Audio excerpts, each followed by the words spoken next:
Pakistan. Anger in the streets.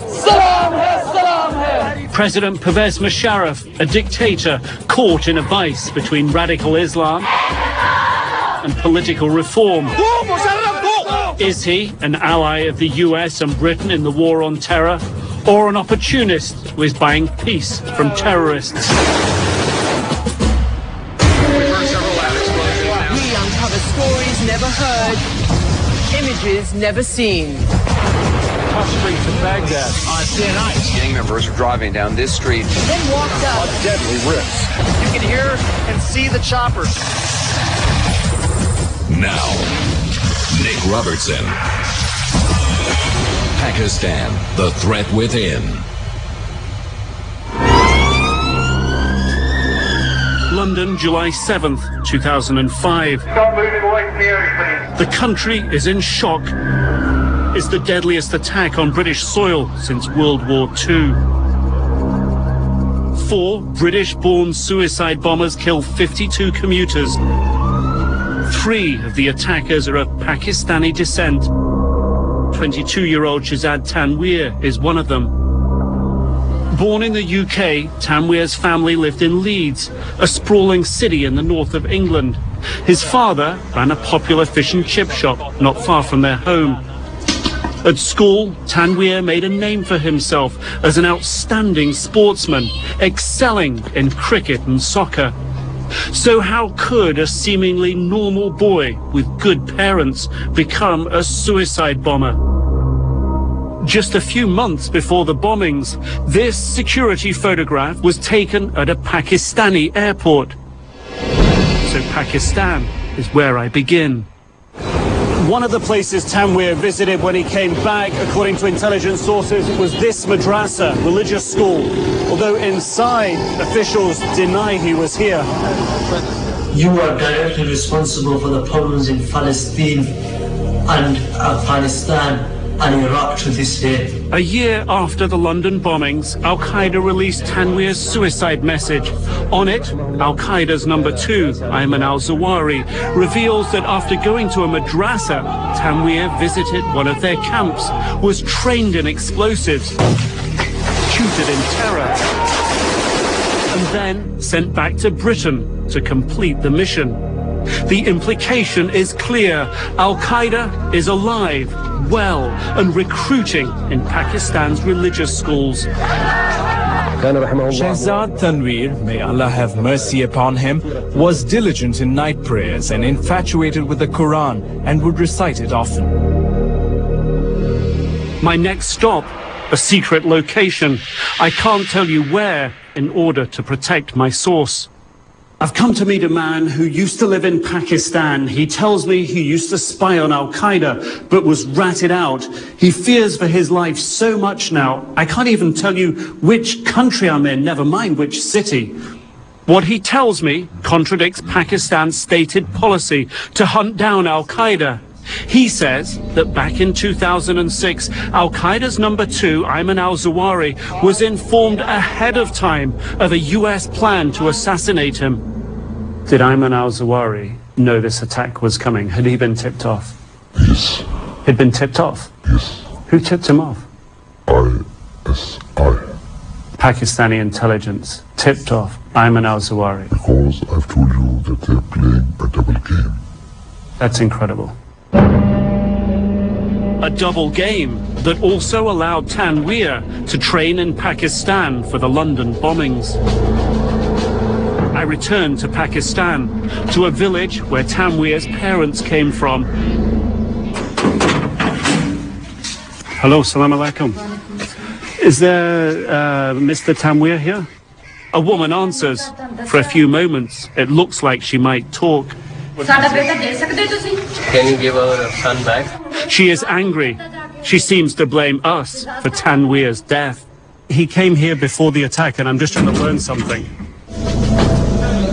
Next, I crossed the street to the mosque where Tanweer prayed. After the London bombings, villagers held prayers here in his honor. I asked if they knew Tanweer was plotting the suicide attack. Why, when he came back, didn't people here try to talk him out of it? They all deny meeting him or going to his memorial service. After the interview, I found out that somebody was at the back of the crowd saying, "Are we fools? Would we tell them anything?" And then I've discovered that many of the people here, although they denied it, attended Tanweer's funeral prayers. I've also learned that they've told Pakistani reporters they support his attack. That attitude is a shocking discovery. Pakistan and its president, General Pervez Musharraf, are supposed to be one of the United States' closest allies in the global war on terror. Musharraf, a military dictator, took power in a bloodless coup in 1999. Despite backing Al Qaeda's allies, the Taliban in Afghanistan, he was one of the first people President Bush turned to after 9/11. President Musharraf made a bold decision for his people and for peace after September the 11th, when Pakistan chose to fight the terrorists. When the US invaded Afghanistan, many in Al Qaeda and the Taliban fled across the border into Pakistan. But now Musharraf claims the US bullied him into joining the war on terror, leaving no doubt what his country risked if he refused to cooperate. That we will be prepared to go back to Stone Age. With billions of US dollars as an incentive, Musharraf's army has captured some Al Qaeda leaders in Pakistan.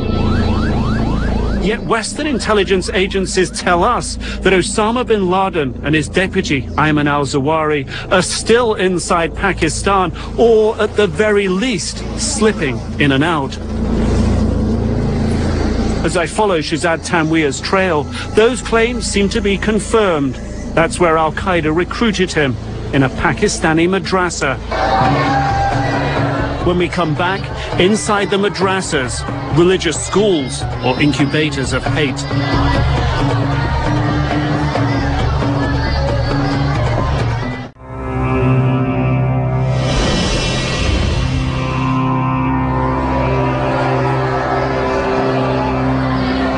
It's late at night in Lahore, Pakistan. Children, some as young as 5 years old, are memorizing the Quran. I've come to this madrasa, a religious school, because suicide bomber Shahzad Tanweer reportedly stayed here shortly before the London bombings, known as 7/7. Madrasas like this one can help us better understand what turned some young men like Tanweer into killers. These children begin their studies at about 6 o'clock in the morning. They get a break for breakfast around 8 a.m. Then they go back to their books. They get a break for lunch. Then studying again all afternoon, a long break in the early evening, and then back to their books again. There are thousands of madrasas like this one in Pakistan, and hundreds of thousands of children attend them. That worries former Pakistani police officer Hassan Abbas. According to all accounts, about 10 to 15% of madrasas in Pakistan are involved in militancy, support of Taliban, in terrorism, religious extremism. Abbas, a fellow at Harvard University and an expert on madrasas, has no doubt some turn students into terrorists. Hatred for minorities, hatred for all things un-Islamic is being entrenched, being pumped into the minds of the kids every other day. They live here. This man, Maulana Abdul Rashid Ghazi, runs some of the largest madrasas in Pakistan. And not just for boys, for girls too. He met Osama bin Laden years ago in Afghanistan and says his beliefs are ideologically close to the world's most wanted terrorist.